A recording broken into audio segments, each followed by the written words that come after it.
Vegas, Suíça. Maio de 2006. 6 semanas antes do Brasil estrear na Copa do Mundo. A pequena cidade às margens do Lago de Lucerna foi transformada num espetáculo. Treinos com arquibancadas lotadas de torcedores. Câmeras seguindo cada movimento. Patrocinadores circulando pelo gramado. A concentração da seleção brasileira mais badalada da história virou, nas palavras do lateral Gilberto, algo que ele nunca tinha visto antes, com câmeras acompanhando praticamente todo o treino e pouca margem para um trabalho mais fechado. E foi ali, nessa festa que chamavam de preparação, que o técnico Carlos Alberto Parreira disse a frase que definiria para sempre aquela Copa do Mundo. Nosso time não tem limitações. Minha preocupação é apenas fazê-lo jogar sem bola. Hoje, em 2026, 20 anos depois, essa frase soa como uma sentença. A pergunta que fica é: como o Brasil chegou à Copa da Alemanha com 4 dos melhores jogadores do mundo, o melhor do planeta em 2005, 2 artilheiros de Copa e um dos atacantes mais assustadores da história, e não passou das quartas de final contra uma França envelhecida que sequer havia impressionado na fase de grupos? A resposta não está nos jogadores. Está numa mentira que o Brasil contou para si mesmo durante 2 anos, e foi para a Copa acreditando nela. Porque o quadrado mágico, Ronaldinho, Kaká, Ronaldo e Adriano, foi criado pela imprensa, não por Parreira. O técnico nunca usou esse nome. Ele apenas tentou encaixar 4 jogadores extraordinários num sistema que não comportava nenhum deles de verdade. E havia um sinal claro, verificável, que aconteceu antes de todo mundo embarcar para a Alemanha. O Brasil perdeu um jogo importante com todos os 4 em campo. E ninguém tirou conclusão nenhuma. Essa é uma das histórias de futebol mais mal contadas que o Brasil já produziu. E ela começa com uma Copa que o Brasil ganhou, um ano antes de perder a que importava.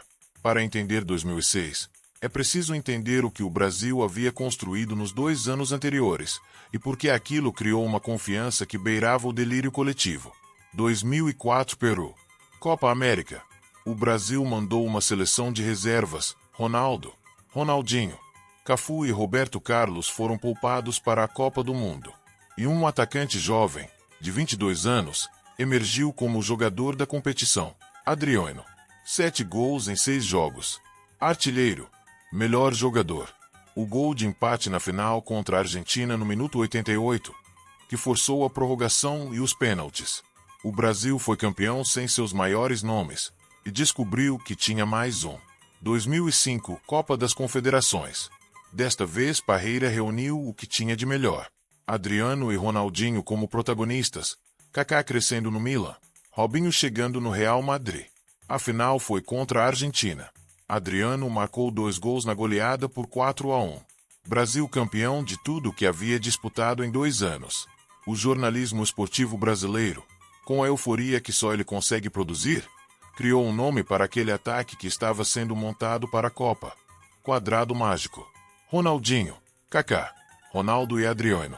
Os 4 melhores atacantes do mundo, juntos, com a camisa do Brasil. A euforia era compreensível. Em 2004, Adriano havia marcado 15 gols em 16 jogos pela Inter de Milão.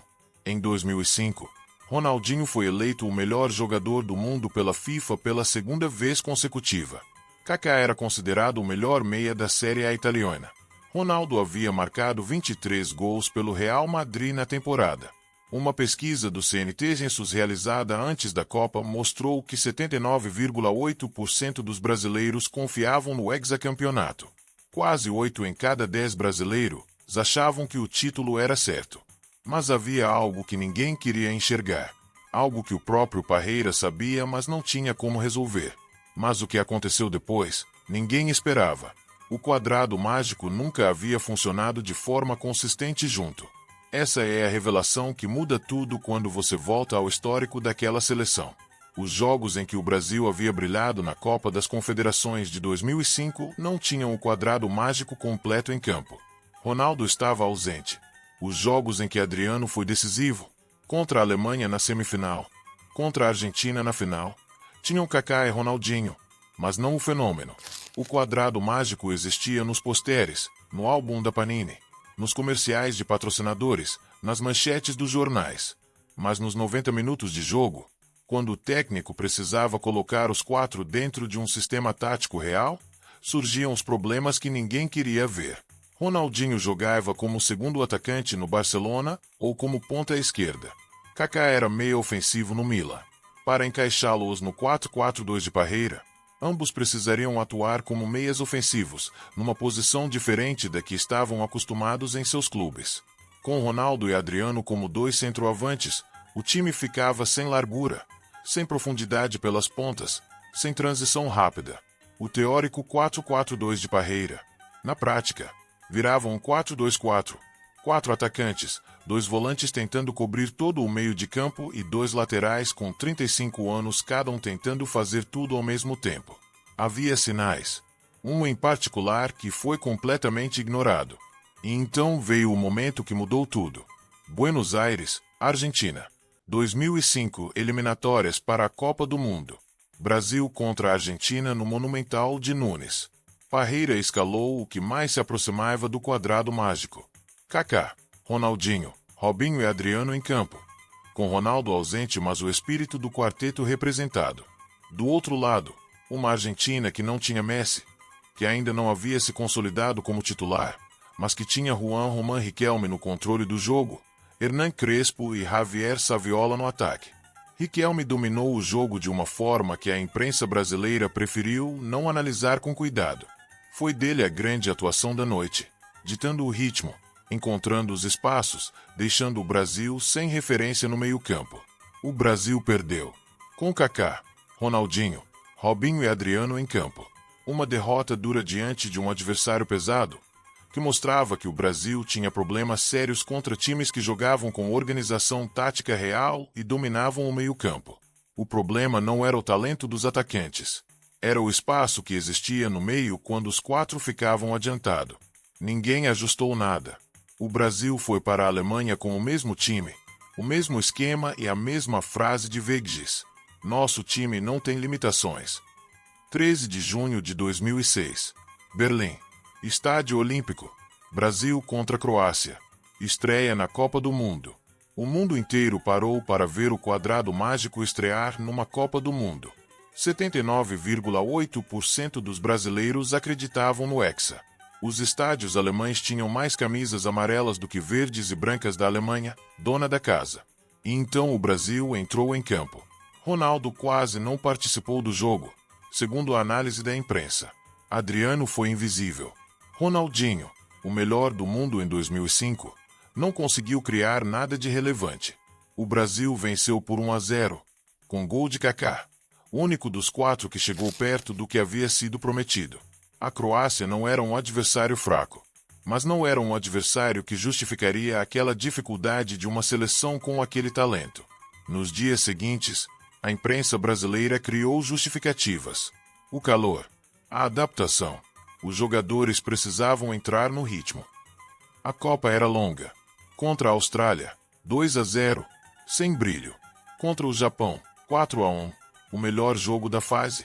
O único em que Cafu e Roberto Carlos não foram titulares, tendo Cicinho e Gilberto em seus lugares. Contra a Gana nas oitavas, 3-0, melhor desempenho, com Ronaldo finalmente participando. Mas o Ronaldo de 2006 não era o Ronaldo que havia marcado 8 gols em 2002. Era um atleta que havia chegado à concentração acima do peso, que se movimentava com dificuldade.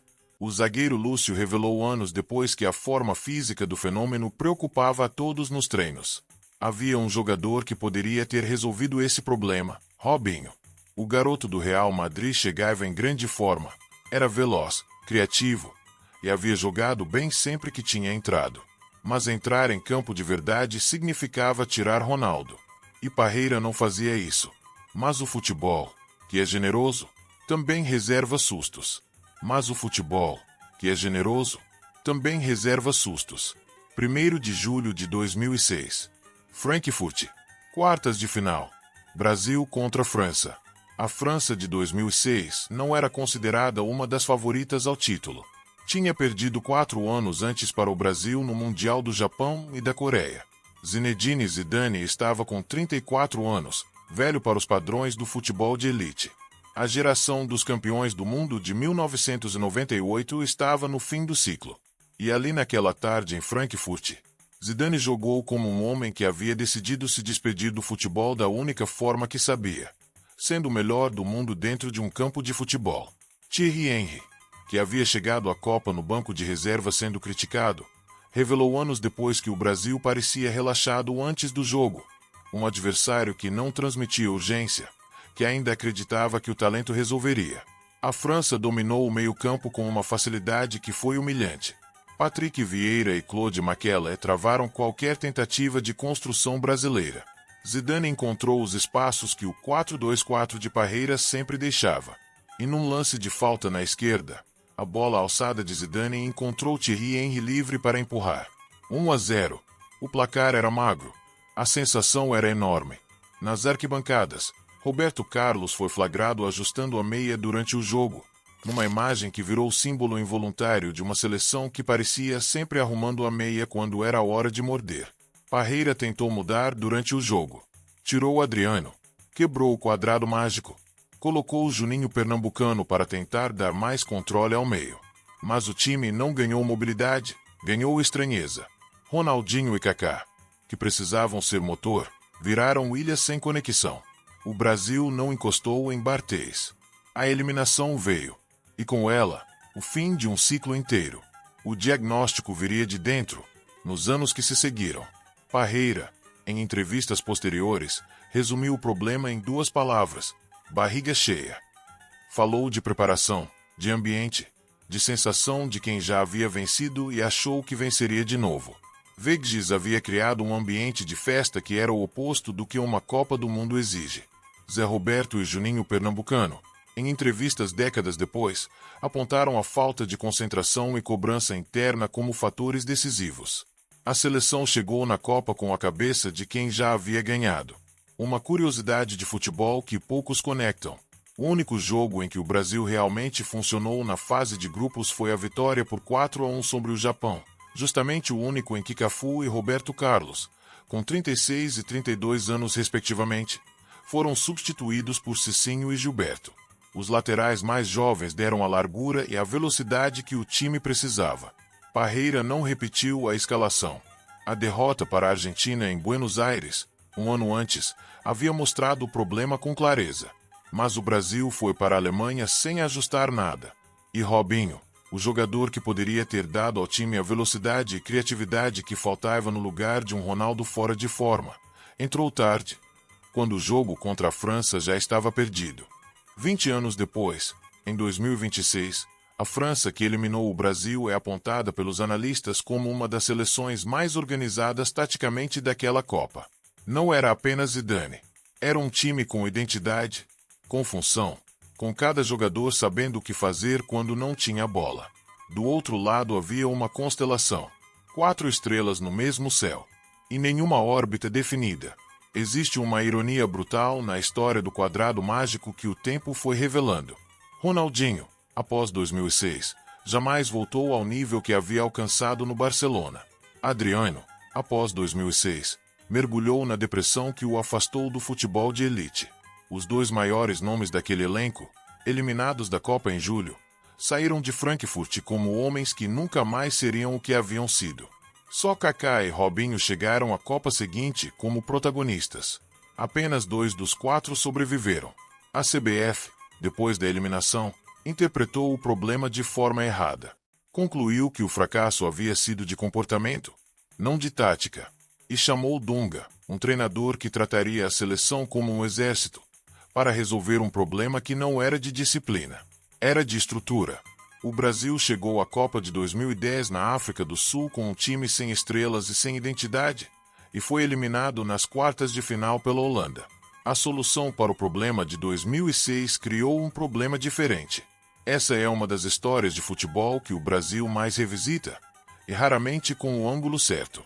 Não é uma história sobre jogadores que decepcionaram. É uma história sobre o que acontece quando uma nação confunde elenco com equipe. Quando o talento individual vira substituto da organização coletiva. Quando a euforia da imprensa cria uma expectativa que o jogo nunca havia sustentado. O quadrado mágico nunca existiu de verdade. Existiu nos posteres, nos álbuns, nas manchetes. Mas dentro dos 90 minutos, quando era necessário ter um sistema que conectasse os 4 maiores talentos que o Brasil possuía, não havia nada. A frase de Parreira em Vegas ficou para a história. Nosso time não tem limitações. Minha preocupação é apenas fazê-lo jogar sem bola. Na Copa da Alemanha, o Brasil nunca aprendeu a jogar sem bola. E quando a bola foi para a França, não havia plano B. A pergunta que fica para você é essa. Se Robinho tivesse substituído Ronaldo desde o início naquela Copa, e Parreira tivesse mantido Cicinho e Gilberto nas laterais, o Brasil teria ido mais longe em 2006? Deixa nos comentários. Essa é a discussão que o Brasil nunca encerrou. Se você chegou até aqui, você entende de futebol como poucas pessoas entendem. Dá o like, se inscreve no canal e ativa o sininho. Até o próximo vídeo.